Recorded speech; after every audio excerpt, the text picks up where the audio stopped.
How to start a junk removal business and make $135,000 a year. There is a massive need in junk removal because let's face it, everybody has junk. And when people move, let's say they're moving states or across the country, they have a lot of junk that they need to get rid of and they want to pay somebody to do it. A lot of times, unfortunately, family members pass away and there's usually a garage full of junk. I don't know. There's always so many scenarios in which junk exists and you can make a lot of money by getting paid to remove it. My name's Nate Jones. I run this page. I make videos on how to start businesses, how you can grow and scale your business, and just videos around money and entrepreneurship. So if you like that type of content, hit like and subscribe.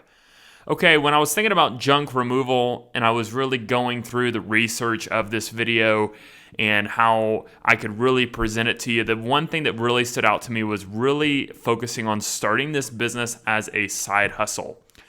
This business is going to take a little bit of time for you to be able to do on a full-time basis. Now, depending on your financial situation, as I outline in this video, $135,000 a year, which your profit's going to be around $80,000 to $90,000. I'll get that in a second on how much you can make.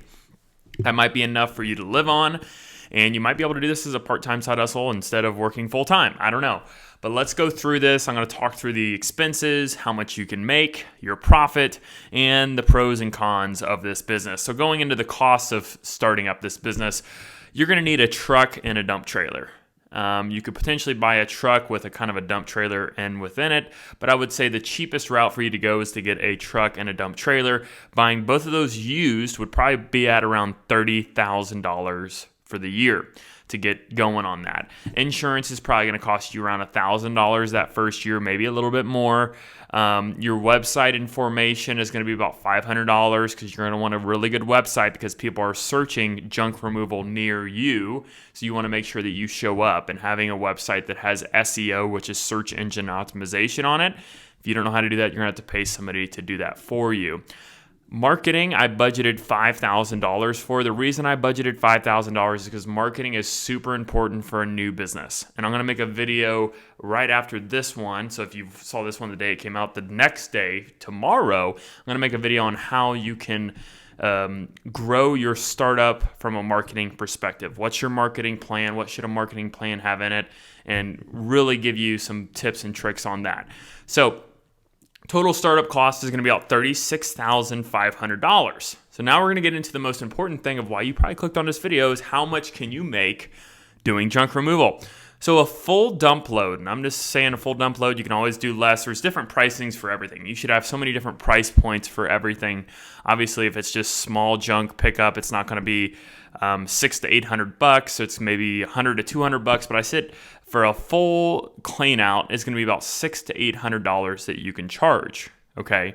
Obviously, if there's two dumpsters, you can charge more. But for an average, let's say most people would probably call a junk removal company if they have a good amount of stuff for a full dump. Okay, so we're going to be about $600 to $800, and we could probably do about 4 loads a week that first year. Maybe starting out, it may not be as much, but it'll pick up to be potentially an average of about 4 a week. So if we look at our average revenue of $700 for 4 loads a week, puts us at $2,800 a week. On a monthly basis, that puts us at $11,200. On a yearly basis, times that by 12, we're at $135,000. The biggest thing I like about this business is the time requirement. Each dump or job should basically cost you this amount of time, which is 2 to 3 hours. Okay, so I really like that because 2 to 3 hours times 4 is about 12 hours a week and 48 hours a month. So 48 hours a month, you're making pretty good money at $11,200. So that's why I said it's a pretty decent side hustle, because even if you did 2 to 3 jobs a week, you could probably still do this as a side hustle outside of your normal job while this is picking up, and then eventually quit your job. This isn't a business that I would say you should quit your job tomorrow and start right away. I would transition into this business because it is going to take time at the beginning for those jobs or junk removal to come in. Okay, so the time requirement is good. Let's go through the cash flow and the profit on this. When I was looking at profit, there's not a ton of expenses, but there is enough that kind of takes your profit margin down a little bit. So let's go back.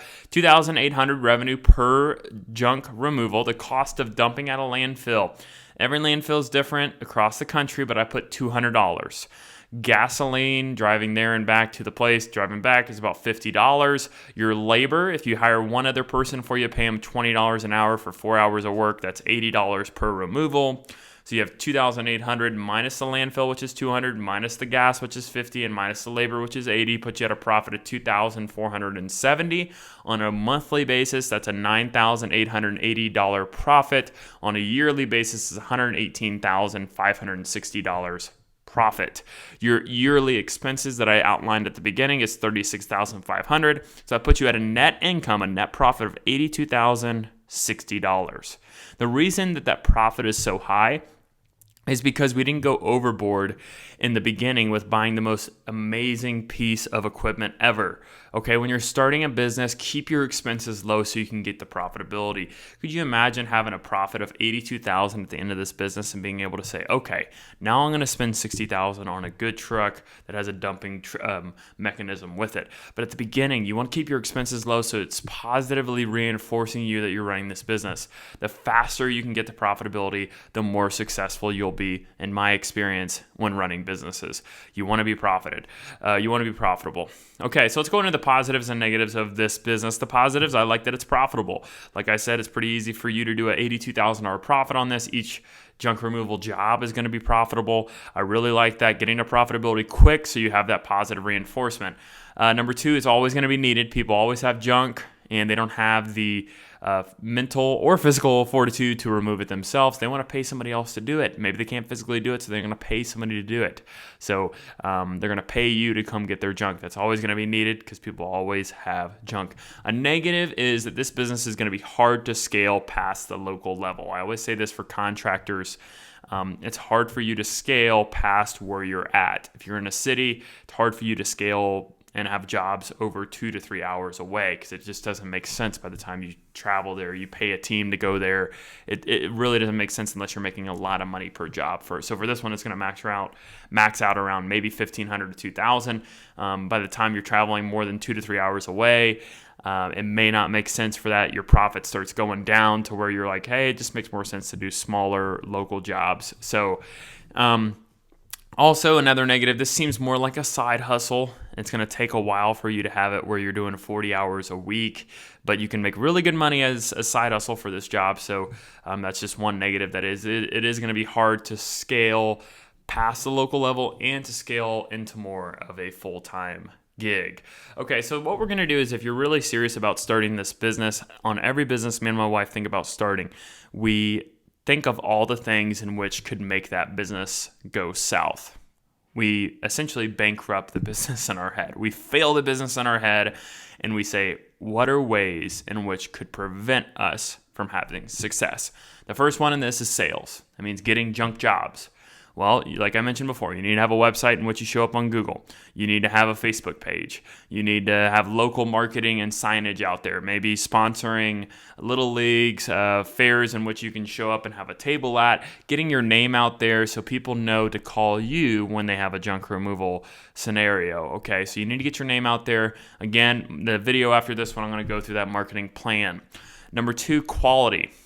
Not breaking or destroying people's house when you're removing stuff out of their house is super important. So having a quality and showing up, getting it done very quickly in a time manner that you said you were going to. The next thing is showing up on time. A lot of contractors have this issue of saying yes to everything when they don't know their schedule and they don't know when they're actually going to be there. So make sure that you have that block of time blocked out in which you know with a good certainty that you're going to be there on time, because that's your word is everything in business. So make sure you're doing what you're saying you're doing in business.